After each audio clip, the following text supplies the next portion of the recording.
जाऊंगी और मम्मी कहेगी बर्तन करो, झाड़ू करो, रोटी बनाओ, भैया का ध्यान रखो। मुझे नहीं जाना अपने घर, मुझे तो कहीं और जाना है। उसके बाद उसके बाद बुलबुल उसके बाद तारा एक पेड़ के नीचे जाके बैठ जाती है और रोने लगती है।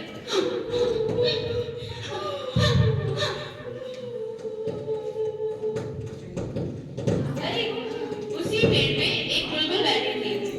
वो तारा को रोते हुए देखती है और कौतूहलवश वो जाती है तारा के पास।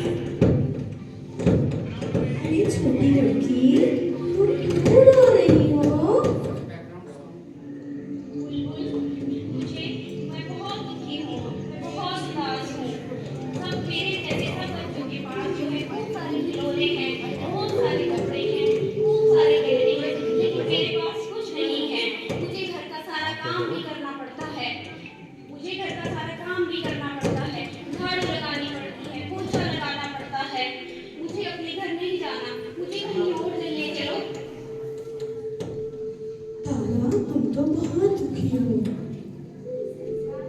मैं तुम्हें सैर कराती हूँ। उससे पहले तुम मुझे कुछ नींबू निबोली तोड़कर खाने को दो। अब बैठो। उसके बाद बुलबुल उसको सैर कराने ले जाती है तारा को। उड़ जा प्यारी बुलबुल तेरे संग संग मैं भी उड़ूं, संग संग तेरे मैं भी इस दुनिया की सैर करूं। दुख में भूलूं अपने सारे, खुश में भी होलूं ये बुलबुल फुर फुर फुर, ये बुलबुल फुर फुर फुर, ये तारा, बुलबुल फुर फुर फुर। तारा, मेरे पंख के नीचे देखो, दाईं तरफ एक भभूत की पुड़िया है। उसको निकालो और मेरे सर पर लगा दो और अपने सर पर भी लगा लो। इससे हम दोनों अदृश्य हो जाएंगे। हम सबको देख पाएंगे, लेकिन हमें कोई नहीं देख पाएगा। ठीक है बुलबुल।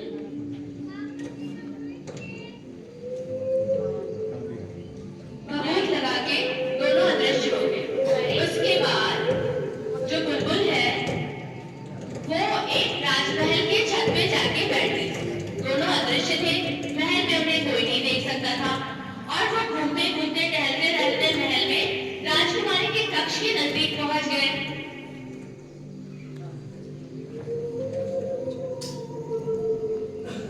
राजकुमारी जी, राजा जी ने आपके लिए आभूषण और वस्त्र भेजे, कृपया इन्हें पहन लीजिए।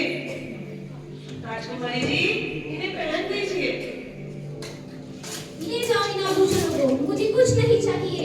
ये कैसी जिंदगी है राजकुमारी की, इतनी दुख भरी। ना मुझे बाहर जाने देते हैं, ना बाजार जाने देते हैं, ना मेरी सहेलियां हैं, ना ही मैं खेल पाती हूँ। ये कैसी जिंदगी है?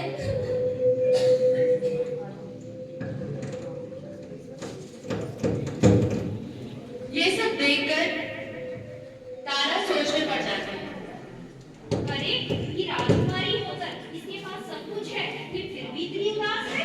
मुझे तो विश्वास ही नहीं होता। तारा, मैं तुमको किसी और जगह लेकर चलूं।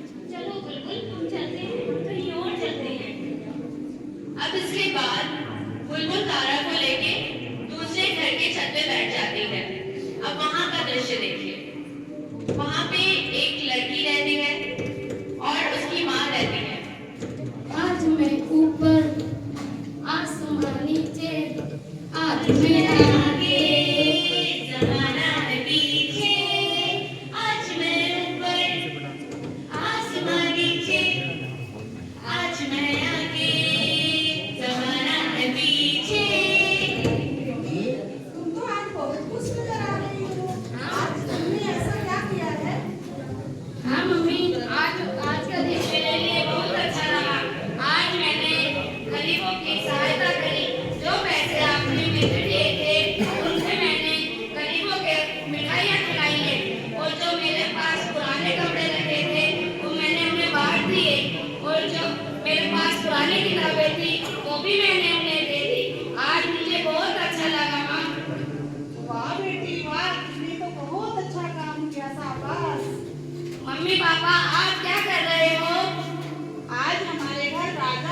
स्वामी आने वाले हैं, उन्हीं के लिए खाना बना रहे हैं।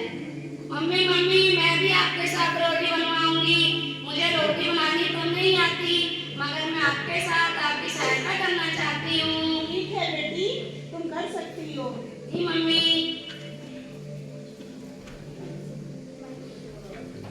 अब ये दृश्य देखकर फिर से तारा बुलबुल के पीठ पे बैठ जाती है और बुलबुल फिर उसको लेकर उड़ जाती है। फुर फुर फुर ना ना ना ना ना ना ना ना ना ना ना ना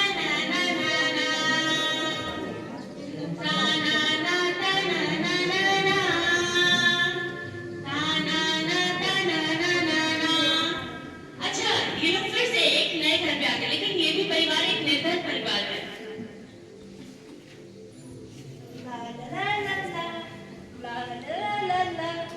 मम्मी मम्मी मैं आ गई मेरी रानी बिटिया। हाँ जी पढ़कर आ गई बेटा। हाँ जी मम्मी, भैया की तबीयत कैसी है? बेटा इसकी तबीयत बिल्कुल ठीक नहीं है। मैंने इस वजह से घर का कुछ काम नहीं करा, सब पड़ा है ऐसे। कोई बात नहीं मम्मी, आप चिंता मत करो, मैं घर का सारा काम कर दूंगी। मैं झाड़ू भी लगा दूंगी, मैं पोछा भी लगा दूंगी, मैं बर्तन भी धो दूंगी, मैं खाना भी बना दूंगी। अरे मेरी रानी बिटिया, तेरी जैसी बेटियां तो भगवान सबको दे।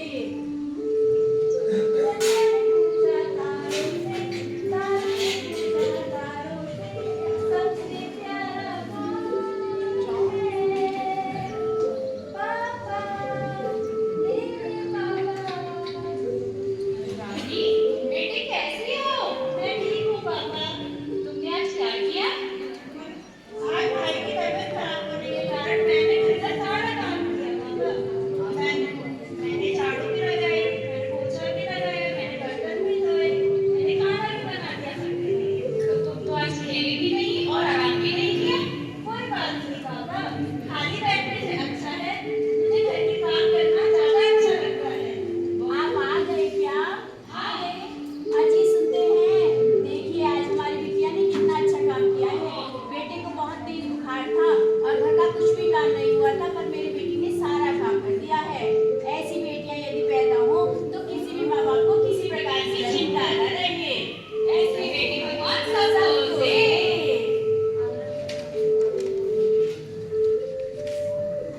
अरे ये लड़की तो इतनी गरीब होकर भी कितनी खुश है। मैं बेकार ही इतनी उदास थी। मेरे पास तो सच में ही संभावना है। चलो तारा, मैं आपको कहीं और जगह लेके चलती हूँ। नहीं बुलबुल, मुझे कहीं नहीं जाना, मुझे अपने घर जाना है। मुझे मम्मी की याद आ रही है, मुझे अपने घर ले चलो बुलबुल। तारा तुमको समझ आ गया ना? अपना घर अपना होता है। हाँ जल्दी से मुझे अपने घर ले चलो। चलो मैं आपको आपके घर छोड़ती हूँ। सारा, बेटी आज आप कहाँ गई थी? काफी देर हो गई है। माँ, मैं आनंद की तलाश में गई थी, लेकिन मुझे अब समझ आ गया है कि सच्चा आनंद अपने परिवार के साथ रहने में, अपने घर के काम करने में ही है। अब मैं माँ कहीं नहीं जाऊंगी। मेरा बेटा कितना प्यारा बेटा है। शाबाश बेटी, शाबाश। इस कहानी से हमें ये शिक्षा मिलती है कि सेवा में ही सच्चा सुख होता है।